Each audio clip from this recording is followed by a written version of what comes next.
અમદાવાદ જિલ્લાના ધંધુકા ખાતે શ્રી સમસ્ત સતવારા સમાજ દ્વારા આયોજિત એસી હોલના ભવ્ય ઉદ્ઘાટન તથા શ્રી વિષ્ણુ સહસ્ત્રનામ અર્ચના કાર્યક્રમ ધાર્મિક માહોલમાં સફળતાપૂર્વક પૂર્ણ થયો હતો।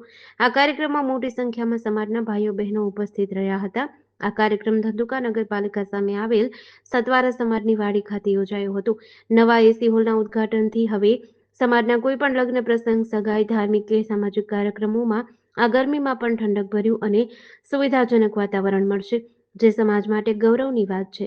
કાર્યક્રમ દરમિયાન એસી હોલનું ઉદ્ઘાટન નરેશભાઈ કે કણજરિયા દ્વારા કરવામાં આવ્યું હતું। ત્યારબાદ શ્રી વિષ્ણુ સહસ્ત્રનામ અર્ચના શ્રદ્ધા અને ભક્તિપૂર્વક યોજાઈ હતી, જેમાં મોટી સંખ્યામાં ભાઈ બહેનો જોડાયા હતા।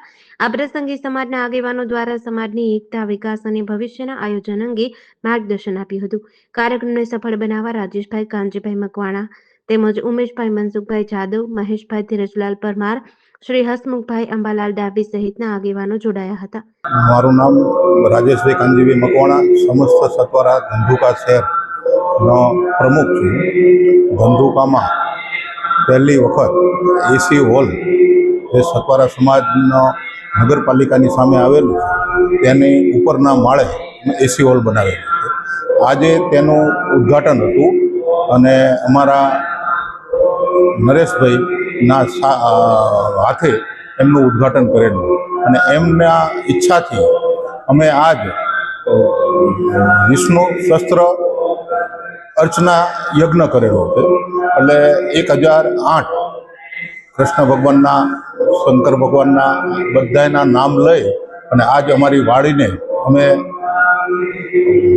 એસી હોલને ખુલ્લો મૂકી અને યંત્ર બોલી અને અમે આજે ખુલ્લો મૂકીએ છીએ અને સમાજને ઘણા સમયથી માંગ હતી અને આ ગરમીમાં આજે અમે અમારા મહામંત્રી ઉમેશભાઈ અને અમારા ટ્રસ્ટના પ્રમુખ મહેશભાઈ આ બધાના સાથ સહકારથી અમે આશરે 15 લાખ રૂપિયા ખર્ચી અને અમે ઉપરના હોલને એસી હોલ બનાવ્યો છે। જેડીસી ન્યૂઝ સાથે સીકે બારડ, ધંધુકા।